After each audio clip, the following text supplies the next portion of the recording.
Okay, so another drive time video here. Looking at the bottom of my hairy face. Now, it's probably some of you who couldn't really be bothered to watch battery tech, and quite frankly, it's very long and a bit excessively detailed for many. You get bored, basically. So I wanted to mention something that some of you thinking of going off grid will ask of yourself, especially if you're going to go buy cordless tools to fix up a place or to build a new place or fix up an RV or whatever. And the other one, of course, you know, wood-fired devices are often found in off-grid situations, and you may be intending to get a wood stove, or, as I highly recommend, a wood heater, because they're brilliant. And you sort of may be thinking, so I've got to get this cordless chainsaw, because it's best to have a cordless chainsaw, because, you know, I don't really feel like paying for the fuel if I could just plug that charger in and charge, you know, the cordless chainsaw batteries, the cordless drill batteries straight off my solar system. And that's less messing around with gasoline, less stickiness, less, you know, mixing oils and that. And while you do need bar oil in your chainsaw, do put it in there because you'll destroy it without it. You know, you need that in all chainsaws, regardless of if they're electrical, cordless, or whatever.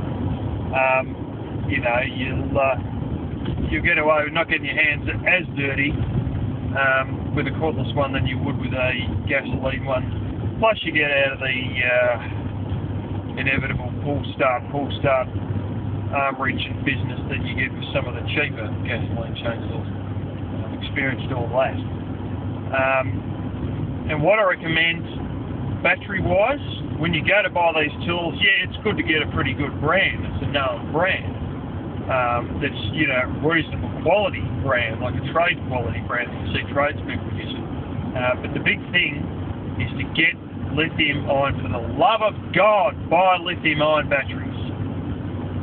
NiCad batteries, they sort of need to be used and more or less taken to flat and then refilled and then recharged and then drained down to flat and recharged, because if they don't, they end up getting battery memory. And NASA found this out the hard way after it put satellites into space in the 1960s with NiCad batteries, only to find that they weren't getting the capacity they thought they were. And they played around with experiments on Earth and then realised what was going on with these satellites, and that is that NiCads get battery memory. They didn't find that out until the satellites were up there. Nickel metal hydride ain't as bad because, you know, if you don't want to sort of basically go out in the forest with a cordless chainsaw and then have the thing go flat on you halfway through, you can charge them up at whatever level.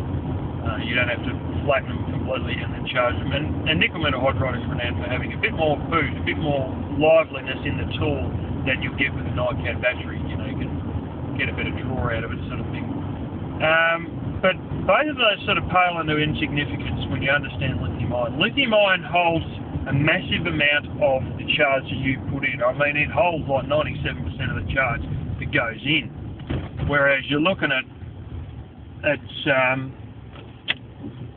74% for NiCad and 76% for nickel metal hydride, which is a pretty crap rate, really, it's got to be honest.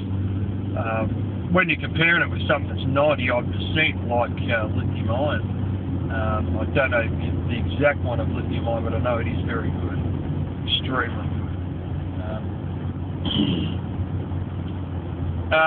And there's another big clanger that you never seen coming until too late.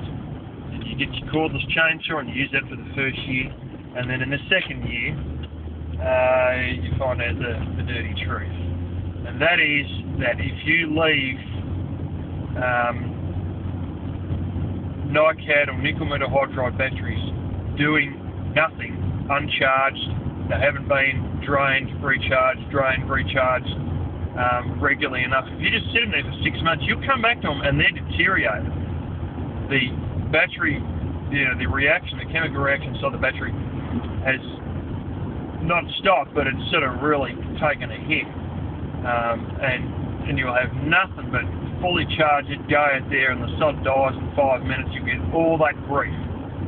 Whereas lithium ion, just whack it back on the charger every 6 months, or more often if you want. But you don't need to go through this, drain recharge cycle on a regularish basis, like every month or every couple of weeks, that you do with NiCad nickel metal hydride. So lithium ion are ants pants for being able to just sort of sit them on the shelf for 6 months and forget about them. I've had one sitting on the shelf for 6 months, gone to charge them up, they've been fully charged in a second and a half. In a second and a half. In other words, they don't lose anything out of their battery, they don't self-discharge. They do in a minuscule amount, but nothing like NiCad. The other thing I recommend is these chargers that say 3 to 5 hours. A lot of them are unregulated, and you just put it on and then come back after you come, back from work or whatever, and you've had it on for 8 hours. You've destroyed the battery in the first hit. I have done it with a NiCad already. I've destroyed the battery in the first hit by leaving it charge overnight. When it's set 3 to 5 hours, it means that you've got to literally time the bugger and take it off between 3 to 5 hours after you've flattened it completely, with your usage. But of course, every battery needs to be fully charged when you buy it first off. That includes mobile phones, that includes everything. But lithium ion are the one you want to go for, and I always reach for that, and I will not buy anything except lithium ion purely because I know I can sit them on the shelf and not use them, and it, for 6 months or whatever. And it may be alright that you use it a lot when you build your house, but then when you cordless drill, when your house is built or whatever, your RV's fixed up, your cordless drill's just going to sit there, and you ain't going to use it that often. You will use it sometimes still for other little projects, but there'll be times where you don't use it, and it's good to know that the battery isn't deteriorating and sort of degrading when you aren't using it. But if you can get one that's either 1 hour charger, if you've got the capacity in your inverter to be able to buy one that will charge in 1 hour, because they take quite a lot more draw, obviously. Or you can get one that's around 3 hours, but it's a good brand. You'll realise that yes, it takes 3 hours, but yes, it is regulated, and it does cut itself off when it is full. But the cheap ones just keep pouring the charge in, and they overheat the battery and they destroy the battery by overcharging it. I just thought I'd mention that because I'll tell you what, lithium ion will not disappoint, believe me. It is some of the best batteries you're ever likely to come across. So keep that in mind when you're buying stuff in regards to cordless tools and in regards to cordless chainsaws or cordless circular saws if you've got a lot of kindling that you want to cut.